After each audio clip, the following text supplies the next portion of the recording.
2장 14절입니다. 신약성경 241쪽 로마서 2장 14절 한 절만 봉독합니다. 율법 없는 이방인이 본성으로 율법의 일을 행할 때는 이 사람은 율법이 없어도 자기가 자기에게 율법이 되나니 이런 이들은 그 양심이 증거가 되어 그 생각들이 서로 혹은 송사하며 혹은 변명하여 그 마음에 새긴 율법의 행위를 나타내느니라. 아멘. 오늘은 로마서 2장을 통해서 알아보고자 하는 것은 지난주에 말씀을 나누고 전한 것이 구원에 관한 말씀을 나눴잖아요. 지난주에 말씀이 심판은 어떻게 이루어지는가 해서 구체적인 구원의 과정을 어떻게 구원에 이르는가, 심판의 과정이 구원에 이르는 과정이니까 그것을 말씀을 드렸는데 여러분들이 전화를 하셔서 그러면 믿지 않는 사람들은 어떻게 구원을 얻느냐, 일반 신학에서 말하는 것 같이 그런 믿지 않는 사람들은 다 지옥 가느냐, 이런 의문점이 생기잖아요. 그거에 대해서 좀 풀어줘야 할 이유가 있다. 좀 알아야 되니까. 왜 알아야 되냐면, 하나님은 우리가 일반적으로 말하고 알기를 어떻게 하냐면, 하나님은 무슨 하나님? 공의의 하나님, 이렇게 얘기하잖아요. 근데 믿는 사람은 천국 보내고 믿지 않는 사람은 다 지옥을 보낸다면 하나님이 공평의 하나님, 공의의 하나님이라고 말할 수가 없거든요. 에스겔서를 보면 하나님은 천평저울과 같다고 기록을 하고 있거든요. 그 천평저울이 저울에 있어서 가장 민감한 저울이에요. 기금속성에 가면 대체적으로 쓰는 저울이 천평저울 형식이거든요. 티끌 하나만 올라가도 저울이 추가 기울어져요.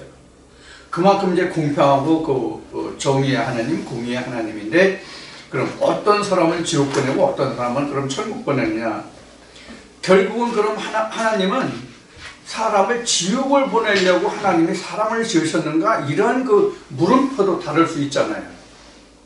근데 가장 기독교에서 문제가 되는 것은 바로 뭐냐면, 죄를 만든다는 데 문제가 있는 거예요. 무조건 신학에서는 사람들을 말할 때에 너는 죄인이다, 원죄가 있다, 아담의 원죄가 있다, 이렇게 말을 하거든요. 그런데 하나님은 에스겔을 통해서, 에레미야를 통해서 말씀하시기를 반드시 모든 사람이 자기 의로 살고 자기 불의로 인해서, 악으로 인해서 죽는다, 이렇게 하나님이 말씀하셨거든요. 그러니까 아담의 죄는 상관이 없는 거예요. 그런데 신학에서 이해하는 것은, 아담 하면 창세기에 맨 처음 하나님이 창조했다는 그 아담을 생각하고 그 아담이 타락해서 그 원죄가 우리에게 있다라고 얘기하는 것이거든요. 이것을 세상적으로 말하면 우리나라가 6.25를 통해서, 또는 지금도 많은 정치계에서, 종교에서 말썽이 되고 있는 연좌제예요. 6.25를 통해서 우리에게 연좌제는 공산당에 대한, 공산주의에 대한 사상이죠. 사상에 대한 연좌. 그리고 6.25는 사실 일제 강점기보다는 훨씬 근대의 것이잖아요. 6.25는. 근데 6.25가 6.25 이전에 우리는 일본으로부터 강점기가 있었죠. 그런데 지금도 종교에서는 토착 외군이 이런 얘기를 해요. 그래서 그들에게 이런 질문을 해봤어요. SNS에서. 그럼 토착 외구가 뭐가 토착 외구냐 그랬더니, 일본 강점 시대에 또 임진왜란이나 이런 시대를 통해서 한국에 들어와서 사는 그러한 사람들을 토착 외구라고 한다, 이런 이야기들을 하더라고요. 그러면 토착 외구라고 하는 그런 것이나 연좌제라고 하는 그 모든 것이 다 일맥상통하는 것인데, 그런 관점에서 본다면 아담의 죄가 오늘 현대를 사는 우리에게까지, 또는 우리 후손에게까지 계속 밀려간다고 주장할 거란 말이에요. 유전돼 간다고 주장할 거란 말이에요. 신학을 의존해서 말한다면, 그러면 천국에 간 사람이 많아요? 지옥에 간 사람이 많아요? 우리가 성경을 보다도 천국 간 사람이 손에 꼽을 정도예요. 창세기에 노아가 천국 갔다고 성경에 기록하고 있어요. 하늘에 올림받았다고 그랬으니까. 그러면 노아를 들 수 있겠죠? 아브라함 들 수 있겠죠? 그 다음에 엘리야 같은 사람을 들 수 있겠죠? 선지자들을 들 수 있겠죠? 그 시대시대 와서는 사도들을 예를 들 수 있겠죠? 사도 바울이 고린도 교회에 편지한 것을 보면은 당시에도 많은 사람들이 하나님의 이름을 불렀지만 이스라엘 백성 중에서 모두가 다 하나님의 이름을 불렀다고 해야 되잖아요. 근데 그들 중에서 하나님의 의에 이른 자는 사도 바울이 고린도 교회에 편지한 것을 내용으로 한다면 불과 600명도 안 돼요. 500여 명 이렇게 표현하고 있거든요. 그럼 나머지 인류는 그 기독교 역사로만 해도, 기독교가 주장하는 바로만 해도 6,000년이 넘었잖아요. 그럼 그동안 왔다 간 사람이 지금 창세기부터 쭉 열거를 하면은 거의 다 지옥 같잖아요. 거의 다가 아니죠. 적어도 내 생각에는 아마 98%, 99% 이상은 그 지옥에 갔고, 나머지 1%에서 1.몇 %, 많아봐야 2, 3%가 천국에 갔다, 이렇게 볼 수 있단 말이에요. 그러면 3%가 갔다고 한다면, 3%가 천국에 갔다고 한다면 나머지 97%는 다 지옥이잖아요. 하나님이 이러려고 사람을 지었는가 하는 것을 우리가 볼 수 있어요. 분명히 창세기 1장 27절, 28절에 보면 하나님이 인간을 창조하시고 축복하시고 생육 번성 충만해서 세상을 다스리라, 이렇게 되어 있거든요. 그런 목적으로 사람을 지었는데 하나님이 전부 인간을 지옥으로 보낸다? 이건 말이 안 되잖아요. 그래서 하나님은 정의의 하나님, 공의의 하나님이 아니라, 좋으신 하나님이 아니라 인간을 지옥 보내는 하나님, 이렇게 되어버렸단 말이에요. 뭐에 의하면 그렇습니까? 기독교의 신학에 의존하면 그렇습니다. 이거 굉장히 이게 문제가 많은 말이거든요. 이게 굉장히 말썽이 많은 학리 논리란 말이에요. 학문이란 말이에요. 제가 왜 논리 학문이라고 하는지 잘 이해하셔야 돼요. 학리 논리라고 하는 것은 뭐냐면 사람이 만들어낸 것이라는 뜻으로 말씀드리는 거예요. 일반적으로 학리나 논리가 뭐예요? 세상의 학문을 말할 때 학리 또는 논리라고 말하잖아요. 자, 그런 면에서 우리는 성경을 다시 재조명해 보자는 거예요. 사실 오늘 나누고자 하는 이 말씀은 제가 처음 하나님의 음성을 듣고 이 복음의 증거와 전파를 내서 기존 신학의 목사들과 같이 이 복음을 전개하기 위해서 그 사람들과 연합하려고 했을 때 가장 먼저 운을 뗐던 말씀이 로마서 2장과 다니엘서 12장에 나온 그 말씀으로 나눴던 말씀이에요. 그랬더니 그때 당시에 같이 연합하려고 했던 목사가 굉장히 껄끄럽고 예민한 부분을 쉽게 다룬다, 이런 이야기를 하더라고요. 끝나고 그만큼 신학에 대해서는 이 문제에 대해서 굉장히 터부시하는 거예요. 그러면 왜 신학에서는 모든 사람들을 죄인으로 만드는가 하는 것을 우리가 먼저 이해하지 않으면 이 말씀을 우리가 풀어갈 수가 없어요. 왜 그럼 기존 기독교에서는 모든 인간을 죄인으로 만들까요? 물론 이것은 그 신학이 만들어낸 하나의 학리, 하나의 논리이기도 하지만, 만약에 모든 인간이 죄인이라고 하는 전제가 없으면 사람들로 하여금 교회에 많이 출석하게 할 수 있는 조건이 없어요. 무조건 죄인이니까 너는 하나님께로 와야 구원을 받을 수 있다라고 하기 때문에 그 사람들이 모여들 수뿐이 없는 거거든요. 일종의 그것이 신학의 낚싯밥이에요. 세상으로 말하면 그것이 낚싯밥이에요. 오늘 여러분들과 나누고자 하는 것은 그동안 제가 천국의 종류에서 이미 말씀을 드렸을 거예요. 기억하시는 분이 있는지 모르겠지만 천국의 종류에서 이미 말씀을 드렸어요. 그리고 저와 함께 그 얼굴과 얼굴, 우리 흔히 하는 말로 오프라인이라고 하죠. 지금 온라인으로 여러분들 동영상을 접하고 계신데, 오프라인에서는 제가 조금씩 이 말씀을 열어놓은 말씀이 있어요, 사실은. 오늘도 전부 다는 열게 될지는 모르겠지만, 하여튼 최대한으로 말씀을 드리기로 하겠습니다. 그래서 이 구원이라는 문제는 굉장히 껄끄러운 문제이기도 하고 예민한 문제이기도 하고 가장 중요한 부분의 하나예요. 베드로가 증거했듯이 우리 믿음의 결국이 뭐예요? 구원이라고 되어 있어요. 베드로가 베드로전서에 기록한 말씀을 보면 믿음의 결국은 구원이다 그랬어요. 근데 그 구원이 육신의 구원이 아니라 영혼의 구원이라고 딱 못 박혀 있어요. 예수님도 말씀하시기를 살리는 것이 영이라고 했어요. 육신을 살린다고 안 했어요. 그런데 기존 신학에서는 육신까지 사는 것으로 육신까지 구원하는 것으로 말하기 때문에 오늘날 성경이 하나님이 예수가 구원이 오해를 받고 있는 거예요. 세상으로 하여금이 아니라 많은 기독교인들로 하여금도 많은 오해를 받고 있는 부분이에요. 자, 그러면 우리가 구원의 문제를 가장 먼저 이해하기 위해서는 무엇부터 알아야 되는가를 차츰차츰 이 시간을 통해서 여러분들에게 말씀을 드리겠어요. 조금 시간이 길어지고 지루할지 모르겠습니다만 조금 참으시고 잘 들어주시기 바랍니다. 그래서 오늘 여러분들과 함께 나눌 이 말씀의 주제, 제목을 일반인들의 구원이라는 주제로 알아보겠습니다. 일반인들의 구원.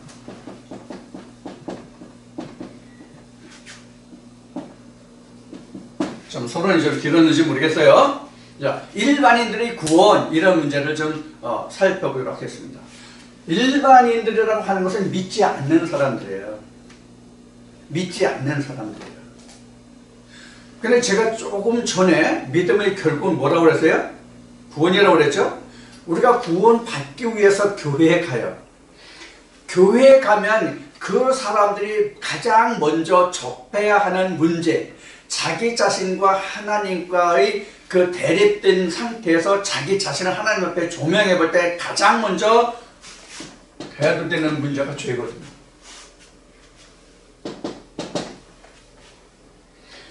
근데 이 죄라는 문제가 신학에서 이게 풀어졌으면 문제가 없는데 죄라는 문제가 풀려져 있질 않아요. 신학에서는. 신학에서 말하는 죄가 뭐가 죄예요? 아담이 선악과 따먹은 것이 원죄로 되어 있잖아요. 원죄가 되어 있잖아요. 이 성경에서 말하는 원죄는 아담의 죄란 말이에요. 성경에서 말하는 죄는 아담의 죄예요. 자, 그러면 여러분, 우리가 아담을 봤어요, 못 봤어요? 절대로 못 봤죠. 성경에 기록된 창세기에 기록되어 있는 그 아담의 얼굴은 나처럼 생겼는지 저 사람처럼 생겼는지 그 사람처럼 생겼는지 뭐 미남인지 추남인지 미녀인지 추남인지 여자는 아니니까 남자니까 미남인지 추남인지 키가 큰지 작은지 나같이 난쟁인지 모른단 말이에요. 그럼 죄도 유전한다는 것이 그래서 앞에 연좌제를 얘기했는데 아니 하나님이 연좌제 있어요 없어요? 조금 전에 어느 성경을 얘기했어요? 에스겔서나 에레미야서를 보면 아비가 신포도를 먹었는데 그 아들이 이가 시지 아니함 같이라는 말씀이 있어요. 그럼 성경이 아니라는데 왜 신학은 그렇다고 하냐고. 성경이 아니라는데 즉 하나님이 아니라고 말씀하시는데 왜 신학에서는 아담의 죄를 왜 오늘날까지 거들먹거리냐고.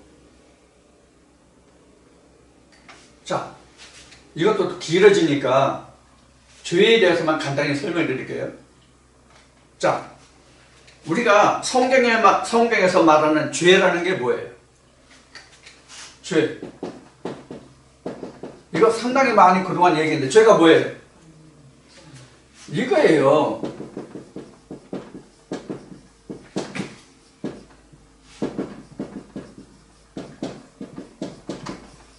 이거잖아요. 인간과 하나님과의 관계가 두절된 거잖아요. 하나님은 에덴에 계시고 인간은 에덴 밖에 있는 게 뭐예요? 바로 죄란 말이에요. 죄. 그러면 이 죄라는 것이 결국은 뭐가 죄예요? 하나님과 인간의 관계가 단절된 상태, 두절된 것이라면 그 상태가 뭐예요? 성경에서 말하는 무엇이 이런 관계냐고요. 죄는 죄라고 이렇게 얘기했는데 이걸 다른 말로 하면 뭐냐고요. 이게 뭐예요?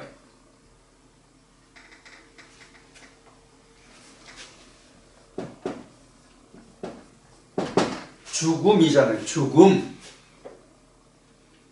하나님과 인간과의 관계가 단절된 상태는 결국 이것은 죄라고 얘기했는데 이것은 죽음을 말하는 거잖아요. 그러면 이런 죽음의 상태를 살게 해주는 게 뭐예요? 이 죽음의 상태를 살게 해주는 게 뭐예요?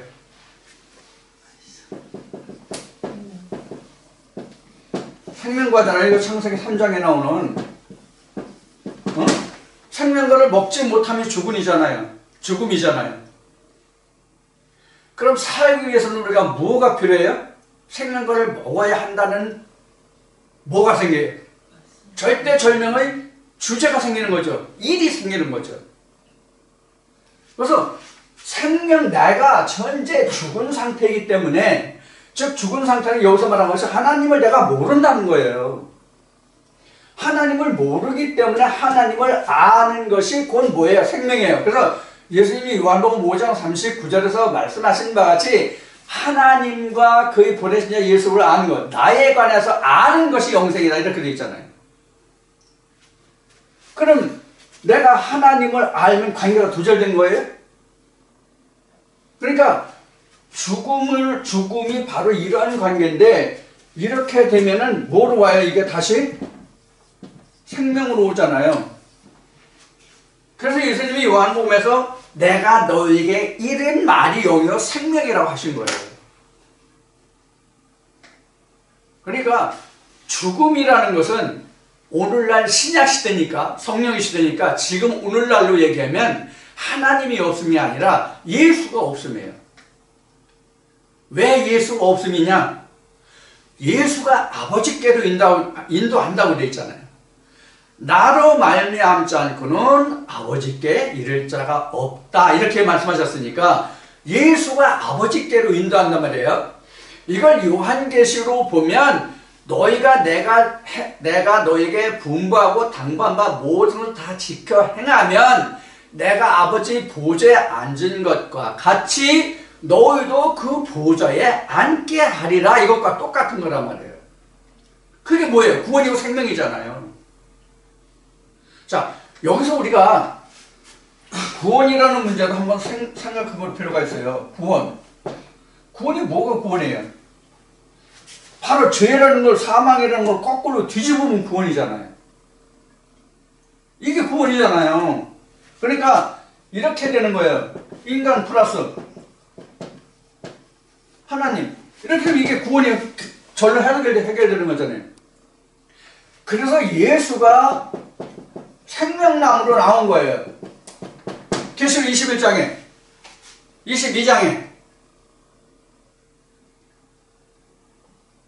요한복음 4장에도 나오고 내가 너에게 생수를 주려 왔다고 그러잖아요. 물론 에스겔도 나와요. 이 말씀은 에스겔 44장부터 47장까지가 바로 이런 관계를 설명해 놓은 거거든요. 고린도전서 15장에 기록된 말씀도 바로 이걸 설명한 거거든요. 구원. 근데 우리가 처음부터 죽은 상태잖아요. 처음부터 죽은 상태, 신학에서 원죄라고 하는 얘기는 처음부터 하나님의 생명 안에 들어간 자가 없다. 즉 처음부터 하나님을 아는 자가 없다 이 뜻이에요. 이게 원죄예요. 저나 여러분이나 처음 이 세상에 태어나면서부터 엄마의 모태에서 나와서 엄마의 모태에서 내가 하고 울면서 엄마 젖꼭지를 물면서 내가 생명을 호흡을 인간의 육신의 호흡을 시작할 때부터 내가 하나님은 안 존재해요? 모르는 존재예요?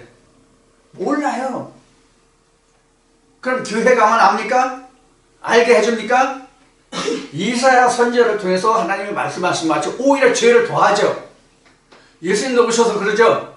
한 사람을 전도하면 더욱더 배나 더 지옥 자식 맞는다고 성경에 기록하고 있어요? 안 하고 있어요? 있잖아요. 왜? 죄를 넣잖아요. 그래서 이사야 선지자를 통해서 하나님이 이렇게 말씀하셨잖아요. 교훈의 교훈을, 경계의 경계를 여기서 조금 저기서 조금 해서 더 많이.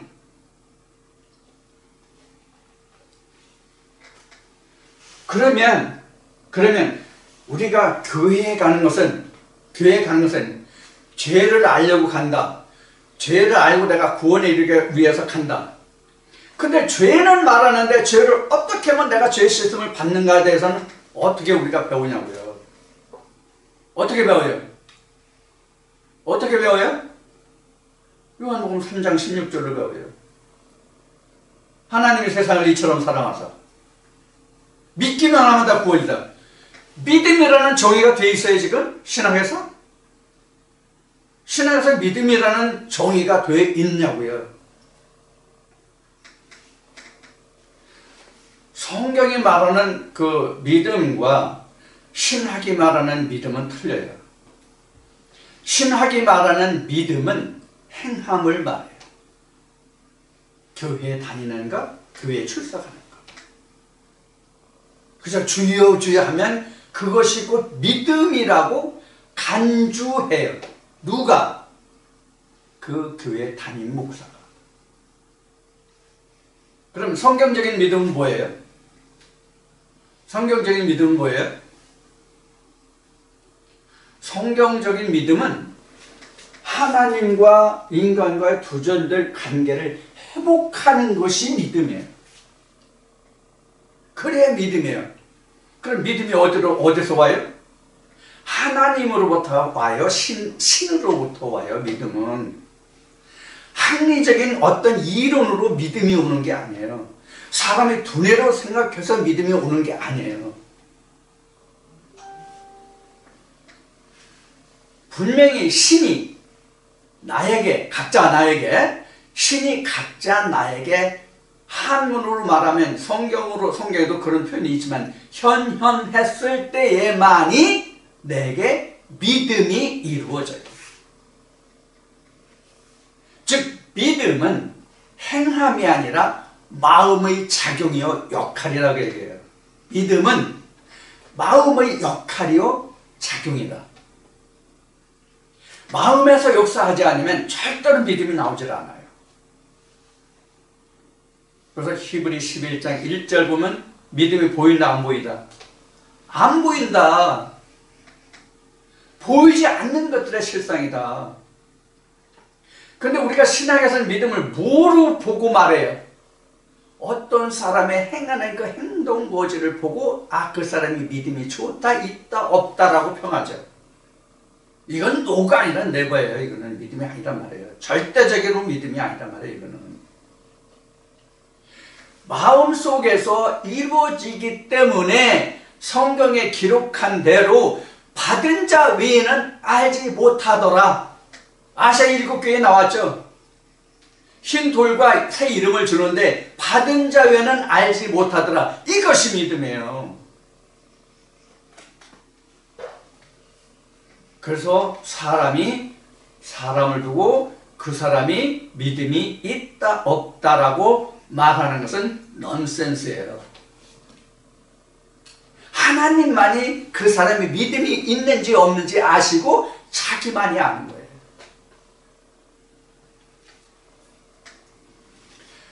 세상의 모든 일은 겉에 드러난 것을 가지고 판단해요.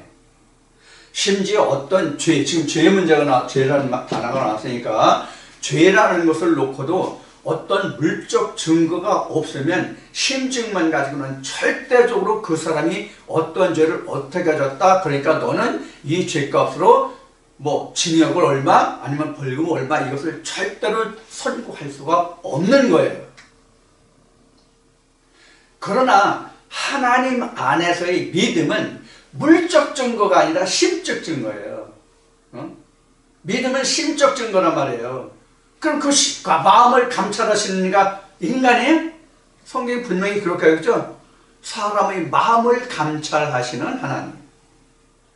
그러니까 믿음이라는 것이 있다 없다, 그것을 정의하시고 판단하시고 결정하시는 하나님 오로지 한 분이 있습니다. 인간이 말할 수가 없어요. 그러면 사람을 향해서 그 사람의 믿음이 있다 없다를 전혀 알 수 없을까요? 그렇지 않아요. 한 예를 들게요. 예수님이 야고보물에서, 요한복음 4장이에요. 야고보물에서 사마리아인을 만났어요. 사마리아인이 어떻게 믿음이 심어져 가는지 예수가 알았을까요? 몰랐을까요?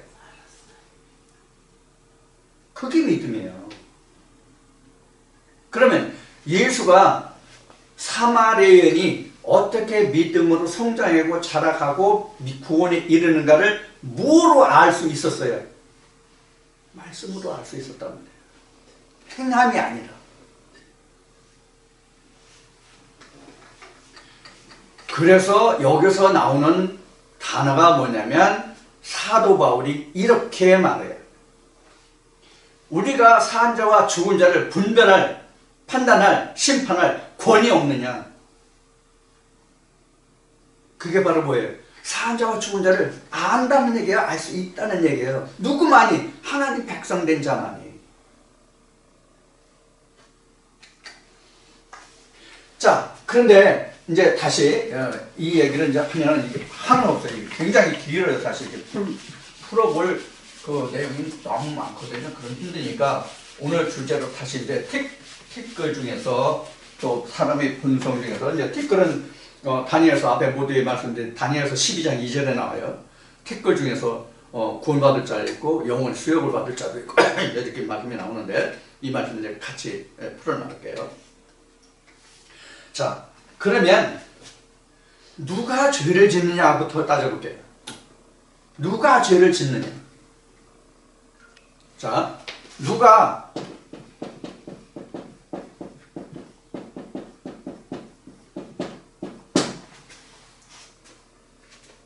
시읒받침이 맞는가? 지읒받침인가? 지읒받침은 이렇게 울부짖는, 부르짖는 거지. 시읒받침 맞죠? 누가 죄를 짓는가? 이 동영상을 들으시는 여러분들 누가 죄를 지을 것 같습니까? 통틀어서 말하면 신학이 죄를 만들어요.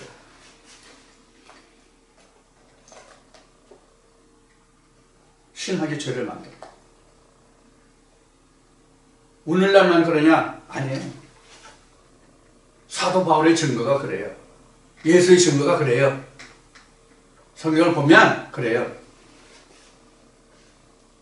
자, 먼저 구약부터 살펴봅시다.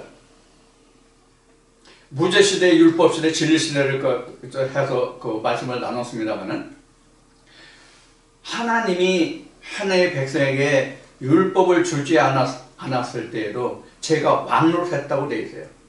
이 얘기는 뭐냐면 죄를 죄로 징치하지 못했지만 그렇다고 해서 그것이 무죄고 의에 이르지는 못한다는 뜻이에요.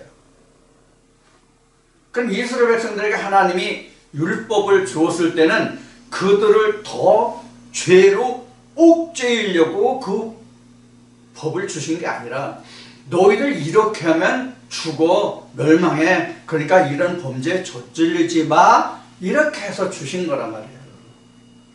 그래서 사도 바울은 로마 교회에 편지 때 율법도 거룩하고 선하다고 되어 있어요. 왜? 그것을 통해서 인간이 구원에 이를 수 있는 길이 열려 있잖아요. 다만 그것을 신학이라는 인간 학문으로 바꾸어서 모든 사람들에게 죄의 굴레를 씌워버리는 데 문제가 있는 거예요. 그리고 죄가 뭔지를 모르기 때문에, 신학으로는 죄가 뭔지를 모르기 때문에 죄에 대한 극명한 해석을 할 수 없기 때문에 두루뭉술한 세상적인 인간적인 학문으로 풀어준다. 그래서 신학은 저는 인간학이라고 얘기를 해요. 그래서 저도 신학의 물을 조금 뒷구멍으로 살짝 마셔봤지만, 그래서 신학으로는 절대적으로 구원받은 육체가 없다. 이것도 제 얘기가 아니에요. 이미 구약이나 신약에서 통해서 다 나왔잖아요. 자, 가까운 신약을 봅시다. 당시에 바리새인들이라고 하는 사람들이 어떤 신학을 했습니까? 가말리엘 신학의 가장 핵심적인 신학자들이잖아요. 그 중에 유명한 자가 우리가 아는 성경에 기록된 사람들 중에 누가 있어요? 니고데모인지 네고데모인지 있죠? 그 다음에 또 누가 우리가 잘 아는 바울이 있잖아요. 바울이 뭐라고 증거했어요? 고린도후서 3장을 보면 돌에 써서 죽게 하는 의문의 율법에 너희가 왜 순종하고 복종 아니냐라고 되어 있죠.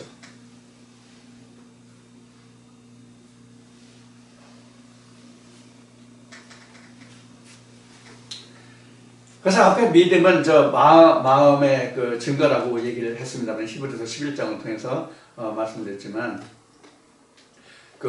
모든 믿음은 하나님이 결정을 하시는데, 바로 신학은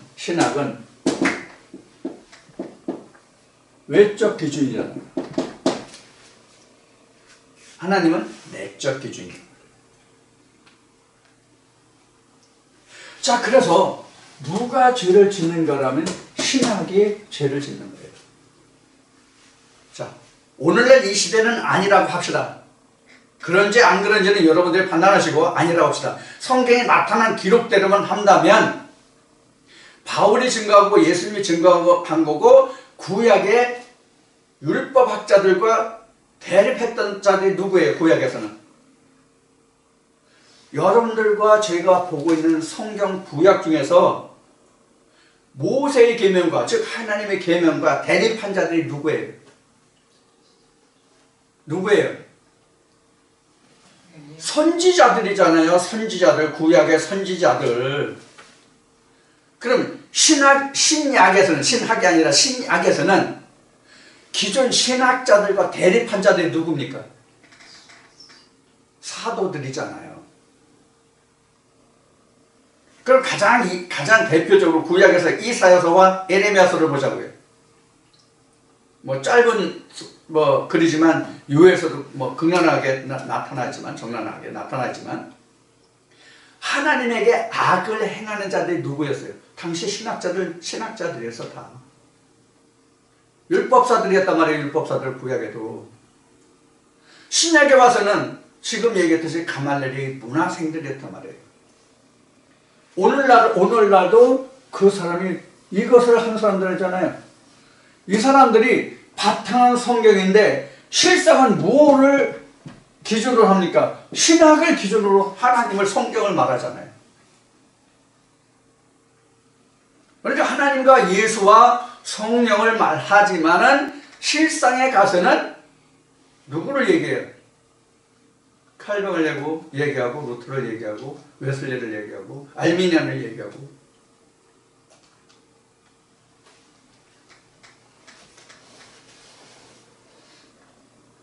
그래서 현재는 죄를 누가 짓는가 하면 신학자들이 다 죄를 짓는 거예요. 그래서 그 사람들을 다 죄인으로 만드는 거예요. 그래서 하나님은 예루살렘에서 피하여 남은 자 중에 구원을 얻을 자가 있을 것이라 이렇게 기록을 하고 있고, 예수님도 말씀하시기를 내가 유대인에게 보내졌고 유대인 중에서 구원이 남이라고 되어 있어요. 그럼 유대인이 뭐예요? 지금 유대인 나왔죠? 사도 바울은 로마서 2장에서 또는 고린도교회 편지할 때 이 유대인을 두 종류로 나눠요. 뭐로 나눠요? 표면적, 이면적. 표면적, 이면적, 유대인으로 나눈다고 해요. 그러면 유대인 중에서 구원이 남이라고 예수님이 말씀하신 그 유대인은 어떤 유대인일까요? 표면적? No. 이면적. 이면적 유대인에서 구원이 남이라 내가 이 사람들에게 보냄을 받았다 이 뜻이에요. 이스라엘 백성 전체에게 보냄을 받았다는 뜻이 절대로 아니에요. 오늘 이 시간도 하나님이, 예수님이, 성령이 역사하지 않으십니까? 근데 신학에서는 어떻게 말해요? 어느 날 어느 때인가 모르지만 다시 예수가 2000년 유대 땅에 왔듯이 그렇게 오면 하나님 역사가 이루어질 것으로, 일어날 것으로 얘기하죠. 이 자체가 죄예요. 이 자체가. 그럼 하나님 오늘 노시는 거예요? 예수 오늘 일 안 하고 노는 거예요? 성령 오늘 노는 거예요? 그럼 놀면 어디 놀아요? 열왕기로 갈까요? 엘리야하고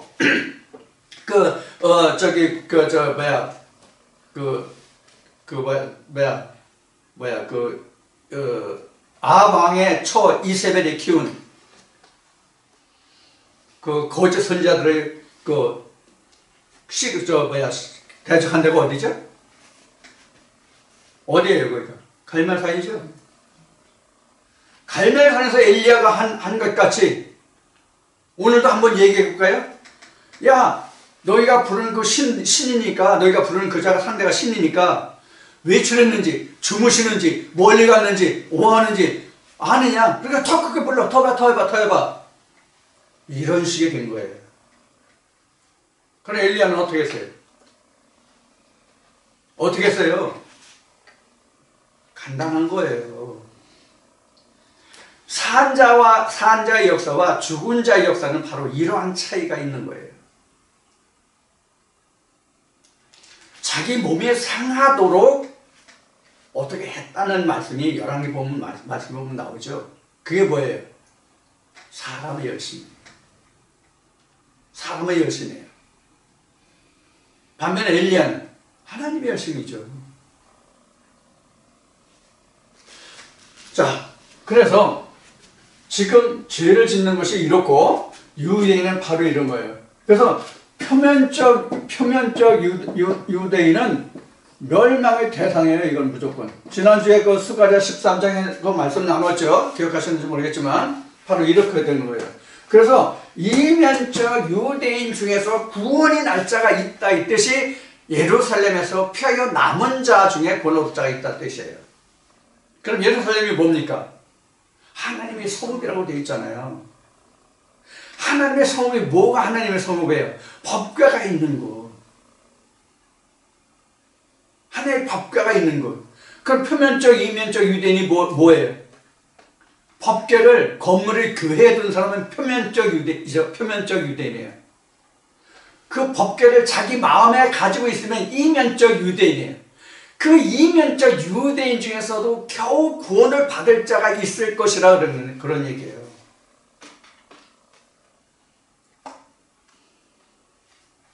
그런 자 중에서 하나님을 찾는 자가 있을 것이란 얘기예요. 그래서 시편에 보면 나를 찾는 자에게 내가 나타날 것이라고 말씀하시죠. 그럼 찾는다는 게 뭐예요? 이렇게 찾아요. 표면적으로 이면적으로 찾아요. 누구든지 교회 다니는 사람은 다 하나님 찾는 자예요. 하나님을 다 찾는 자인데 어떤 하나님을 찾는 자냐 하는 거예요. 그래서 저희가 그동안 또 많은 동영상에 이런 표현을 많이 했죠. 자기 표 하나님을 찾느냐, 하나님 표 하나님을 찾느냐. 근데 하나님 표 하나님을 찾는 사람은 다 하나예요. 근데 자기 표 하나님을 찾는 사람들은 엄청 그 부류가 많아요. 그러니까 뭐가 생겨요? 교파가 생기는 거예요. 그래서 사도 바울도 나는 아볼로라, 나는 뭐 바울로라, 이런 그 표현이 그래서 나온 거예요. 지금 마찬가지잖아요. 그래서 성경은 뭐라고 해요? 하나님 하나는 다 하나다, 형제다, 하나다, 하나. 이 하나라는 문제도 왜 하나인지를 우리가 따져볼 게 굉장히 성경적으로 깊어요. 많이 있어요. 왜 하나인지. 그래서 이렇게 우리가 누가 죄를 짓는가의 문제와 누가 유대인에서 구원이란다는데 그 유대인이 어떤 유대인인가도 우리가 따져봐야 돼요. 근데 일단 교회에 가면 어떤 유대인이 돼요? 다 표면적 유대인이 돼요. 근데 사실은 이런 거 이렇게 따져볼 수 있어요.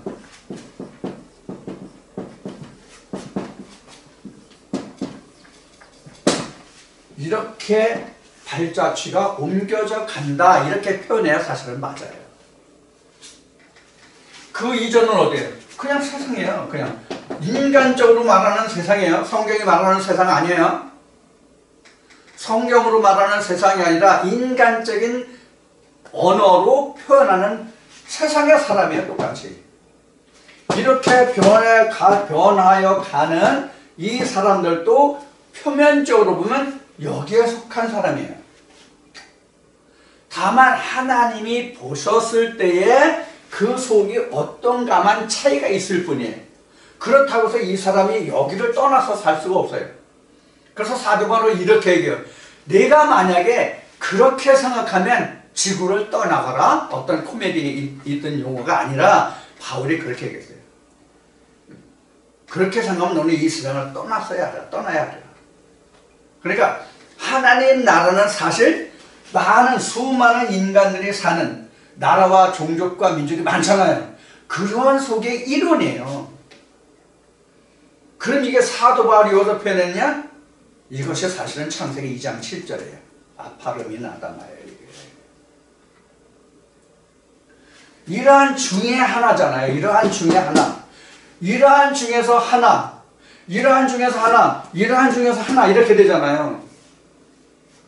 그러니까 이것을 전에 제가 설명할 때 어떻게 설명했느냐 하면 이렇게 설명을 했어요. 성경에 보면은 여호와의 산이 높다고 그랬어요? 낮다고 그랬어요? 가장 높은 여호와의 산이에요.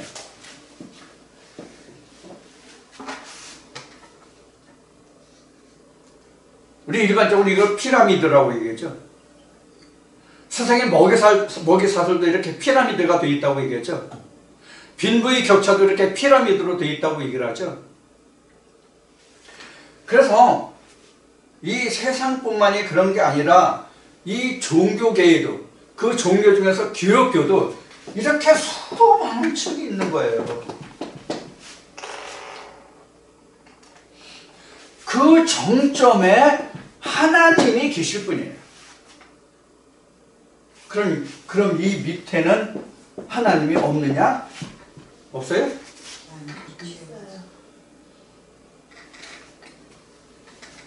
하나님이 계신데 모른다예요. 아니면 안다 할지라도 뭐가 틀려요?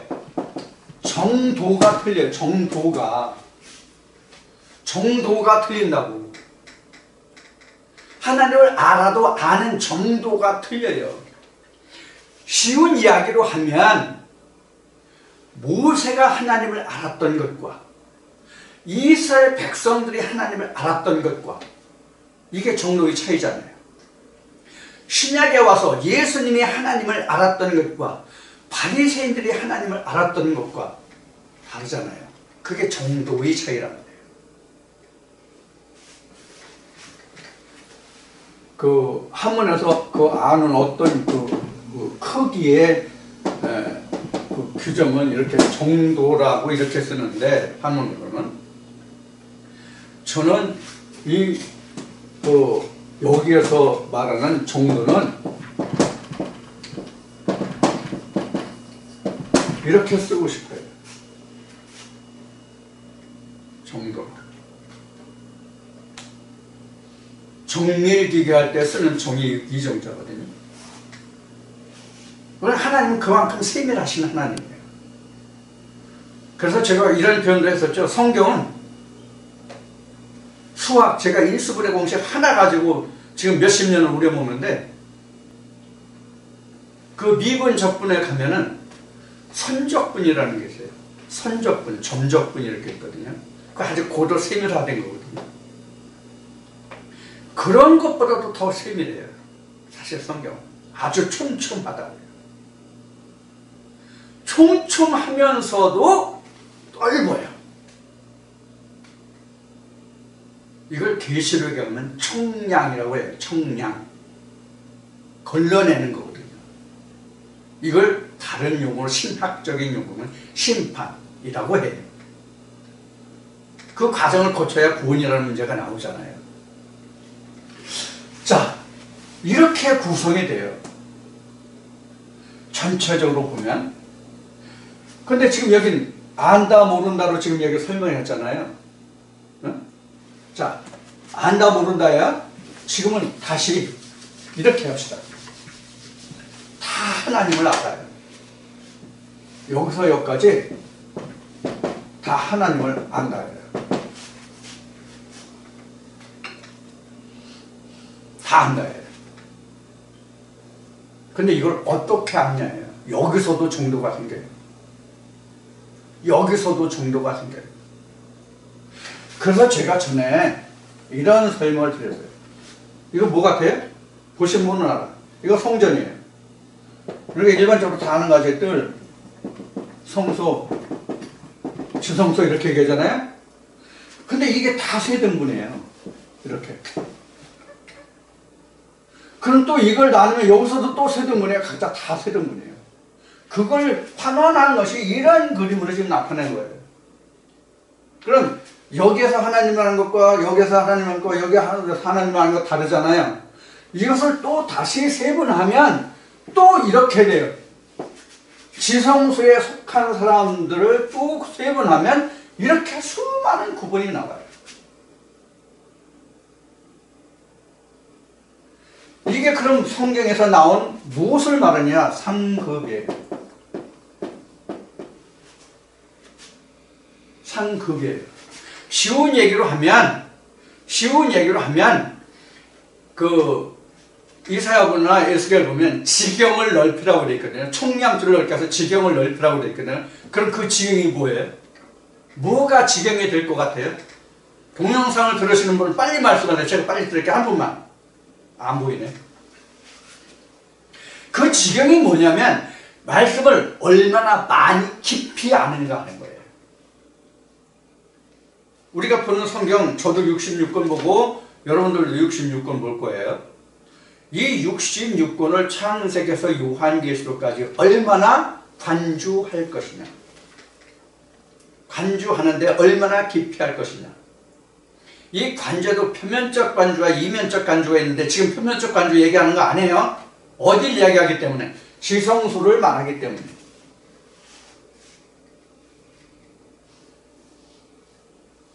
그러면 여기엔 지금 쉬운 얘기는 교회 다니는 사람들이 부류거든요. 그럼 세상 밖 있잖아요. 세상 밖. 즉 세상 밖이라고 하면 이상하네. 교회 밖. 건물의 교회 밖. 즉 믿음의 사람이 아닌 사람들이 있잖아요. 이 사람들을 얘기하는 거예요. 자, 그러면 지금 오늘 여러분들과 봉독한 말씀이 어디였어요? 로마서 2장이죠? 자기 그 본심이죠? 양심이죠? 그 다음에 다니엘서 10장 2절 말씀드렸죠? 티끌 중에서. 그러면 티끌이 이 부분 중에서도 티끌이 있고요. 이 세상 밖에서도 티끌이 있어요. 그럼 예루살렘이 어디 있어요? 여기 있죠? 예루살렘이 여기만 있죠? 지성소가 예루살렘이잖아요. 여기서 피하여 남은 자가 구원을 얻을 자가 있다고 그랬으니까 얼마나 구원받기 어려운 거예요? 얼마나 적은 거예요? 근데 신학을 전해서 목회하는 목사님들 말은 뭐예요? 여러분들 다 이미 구원받았습니다. 왜? 믿기 때문에. 이렇게 말하죠? 그래서 죄를 짓는 거예요. 그 자체가 죄를 짓는 거예요. 구원 못 받았는데 하나님을 알아야 구원인데 하나님을 알지는 못했고 아무것도 안 했는데 구원 받았다고 그 사람들은 어떻게 해요? 구원 받았겠거니. 밥 안 먹었는데 너 밥 먹었잖아. 배불러다 생각해. 그럼 배불러요? 그래서 성경은 그렇게 기록하고 있잖아요. 내가 꿈에서 아무리 진수성찬을 먹었을 때도 꿈에서 깨면 배고프니라. 이런 형상이란 말이에요. 그래서 교회 가면 잔뜩 꿈을 부풀어 주잖아요. 풍선, 내 마음의 풍선이 들을 때는 막 뻑뻑뻑 컸는데 푹 찌르면 어떻게 돼? 풍 터지죠. 뭐 남아요? 맹꽁이 배 터지는 거 똑같은 얘기예요.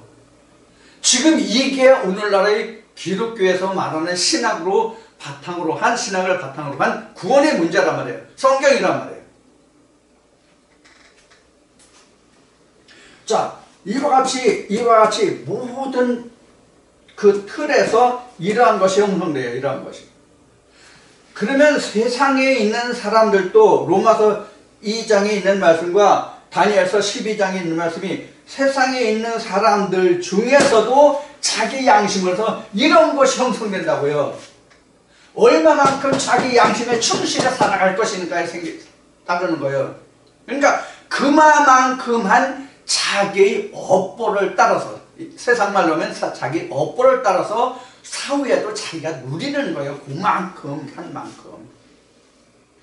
그래서 제가 어느 동영상에 그런 내용이 있을 거예요. 뭐냐면 어느 한 노파가 죽어서 지옥에 떨어졌어요. 하도 노인네가 고생을 하니까 그 사람을 구원해 주려고 심판관이 네가 아무리 세상에 살 때 악하게 했어도 단 한 가지라도 좋은 일 한 게 있을까 그냥 한번 생각해봐라. 그 노파가 없어요. 전 아무리 생각해도 그런 게 없어요. 그러던 날 이 노파가 하나 딱 생각한 게 있어. 아, 하나 있어요. 심판 앞에. 그게 뭡니까? 내가 어떤 아낙네한테 파 한 뿌리를 준 적이 있어요. 그게 지금 생각나네요. 그래요? 그래서 심판관이 파 하나를 붙잡고 그 노파한테 그 파 뿌리를 붙잡으라고 해요. 지옥에 있는 걸 끌어올리게. 근데 지옥에 있는 사람이 한둘이겠어요? 지옥에 갔다 왔다는 사람들 그러죠? 엄청 많다고. 근데 그 노파가 파뿌리를 잡으니까 밑에 사람들이, 다른 사람들이 그 할머니 노파의 발목을 계속 붙잡고 늘어지고 늘어지고 줄줄이 사탕처럼. 그래서 할머니가 자기 혼자 구원받을 욕심에, 파뿌리가 얼마나 강하겠어요? 자기 혼자 매달리기도 참 여의치 못한 게 파뿌리잖아요. 그래서 그들을 뿌리치고 나만이라도 구원을 받겠다고 뿌리치다 보니까 파뿌리가 뚝 부러졌대요. 끊어졌대요. 그래서 다 지우겠다 하는 얘기예요. 이거 뭘 시사하는 것 같아요? 제가 이런 예를 든 적이 있어요. 이것은 학교 다닐 때 제가 도덕 시간에 배운 거지만 이것은 세상의 도덕을 놓고 말하는 거잖아요. 선행을 하라, 좋은 일을 하라, 그럼 구원받는다. 지금 신학이 이것과 다를 바 뭐 있어요? 성은 그게 아니잖아요. 내가 어떤 선행을 놓고 하나님 앞에 나 이런 선한 일을 했어요, 그러니 난 구원해 주세요, 하나님이 가장 좋은 자리에 앉혀주세요, 이게 아니잖아요. 그래서 예수님이 이런 일러스트로 말씀하시죠. 어떤 사람이 하나님 앞에 가서 내가 주 이름으로 못 돼요 막 쭉 열걸 하죠. 근데 뭐라 그래요? 나도 도대체 몰라. 그래서 어떻게 했어요? 천국에 들어가서 편안히 쉼을 얻으라고 돼 있어요? 밖에 놓쳐 슬피 울며 이를 갈았다고 돼 있죠? 이런 거예요. 뭐가 이런 거예요? 기독교가 이렇단 말이에요. 기독교가 지금. 그런 예가 혼인잔치에서도 나왔고요. 성경이 도대체 왜 있는 거예요? 그냥 일러스트예요, 그냥? 예화로 그냥 나와 있는 겁니까? 그게 아니잖아요. 그 안에 하밀인 하나님의 뜻이 있단 말이에요.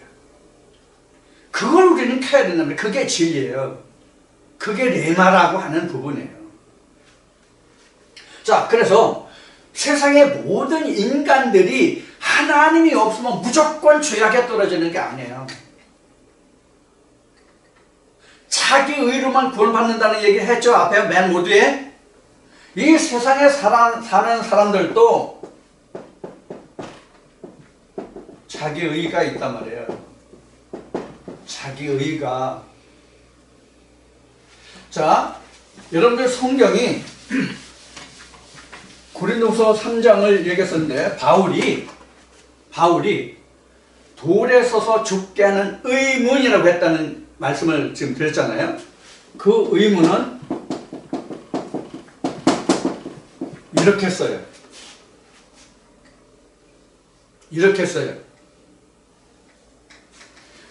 이렇게 하면 신하게,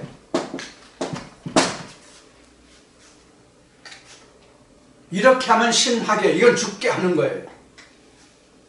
그러면 진리는 뭐냐? 의문이 변하여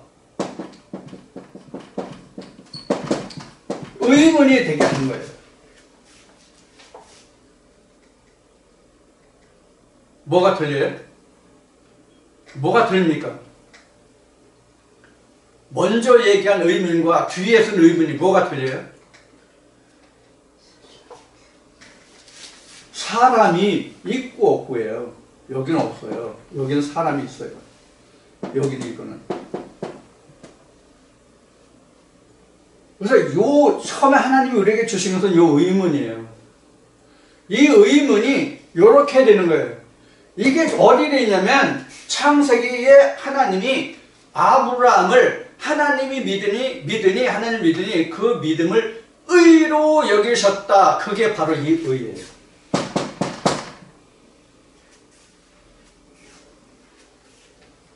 이걸 만들어주는 말은 사람이 하는 일을 하나님이 하는 의로 바꿔주는 것이 바로 신학이 할 일인데 그걸 못한단 말이에요. 의문을 더욱더 죄되게 만든단 말이에요. 그래서 하나님이 말라기 말씀까지부터 그 모세가 율법을 받아서 이스라엘 백성들에게 선포한 그 이후부터 말라기에 이르기까지 이스라엘의 제사장들이 내가 그들 입에 내 율법을 주었거늘, 이 율법이죠. 거기서는요, 이 율법을 주었거늘 그들의 입에서 내가 그들 율법을 버렸으므로 이 의에 이르지 못하게 한다, 죽게 한다, 이런 뜻으로 기록된 것이 말라기 말씀이에요. 1장부터 4장까지. 그래서 신학에서 이러한 일들을 하기 때문에 내 심판이 이르는 크고 두려운 날이 이르기 전에 너에게 내가 엘리야를 다시 보내서 그들로 하여금 멸망에 이르지 않고 생명에 이르게 하겠다, 이 뜻이 바로 하나님이 말라기를 통해서 예언해 놓으신 말씀이에요. 그것이 신학에서 흑암기라고, 영적 흑암기라고 말한 구약 말라기에서 신약 세례요한이 오고 예수가 오기까지 흑암기 동안에 묻혀져 있다가 세례요한이 오고 예수가 올 때까지의 기간이에요. 이것도 그 사수 400년의 역사에 대해서 또 다시 풀어봐야 이게 무슨 뜻인지가 나오기 때문에 이 시간에는 그것까지 이제 취급 못한데 여하튼 그래요. 그래서 이러한 하나님의 의문을 두고, 즉 율법을 두고 이렇게 진리로 이르는 길에 가게 해야 되는데, 이런 의문이 없는 사람들은 하나님의 지름길로 갈 수 있는 길이 열려져 있지 않잖아요. 이런 사람들에게는 그럼 하나님이 어떻게 하시겠다는 거예요?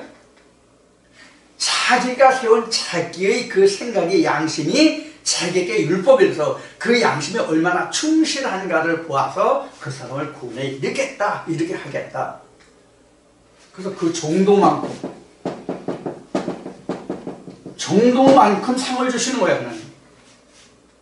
그러니까 기독교에서 말하는 모든 인간들이 다 죄에서 그들이 다 지옥에 간다는 것은 천만의 만만의 콩가루떡이에요.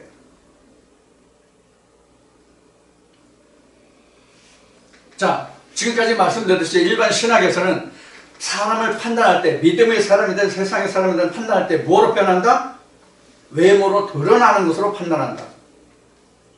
그러면 이 사람들이 즉 일반인들이요, 지금 티끌에 자기 양심으로 그 사람들이요, 그 사람들이 교회에 다니는 신앙생활을 한다고 하는 사람들보다 더 나쁜 사람들이 많아요?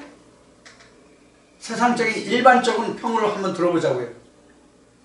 일반적인 세상 사람들의 평을 들어보면 교회 다니는 사람들이 교회 다니지 않는 사람들보다 더 어떻다고 얘기해요? 악하다고 말해요. 자기네들 뿌리 모른다고 얘기를 해요. 이게 좋은 평입니까? 그러니까 동영상을 들으시는 여러분들도 이런 면에서 여러분들이 좀 생각하시고 깨달으실 면이 있어요. 이런 질문을 요새 SNS에 보면 많이 나와요. 하나님이 과연 인간을, 모두 얘기했듯이 하나님이 과연 인간을 창조하고 그들을 지옥 보내기 위해서 하나님이 인간을 창조했는가? 그럼 창세기 1장에 기록된 모든 세상을 다스리라. 안 되잖아요. 다스리는커녕 죄인인데 감옥 지옥에 가는데 뭘 다스려요? 다스리긴. 우리가 다스리고 닫는 거지. 그래서 하나님을 하나님 되게 하지 못하는 것은 바로 신학에 있기 때문에. 그래서 이사야서는 어떻게 기록하고 있냐면 전토에 전토를 더하고 가옥에 가옥을 연하여 홀로 거하고자 하는 자들의 화 있을진저 이렇게 말하는 거예요. 죄라는 올가미를 씌워서 자기 그물 안에 다 몰아 담으려고 하거든요. 뭐가? 신학이. 그러다 보니까 지금 오늘날 교계에서 뭐가 나와요? 대물림이라는 게 나오는 거예요. 그래서 자기 기용으로 보는 거예요. 나는 대물림해도 좋다고 생각하는 사람 중에 하나예요.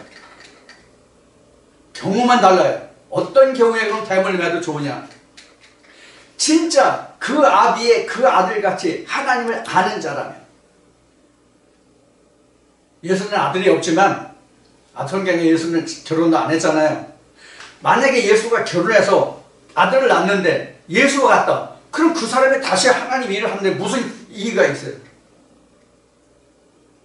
그렇지 못하고 외형으로만 쫓아가기 때문에 문제가 있는 것이죠.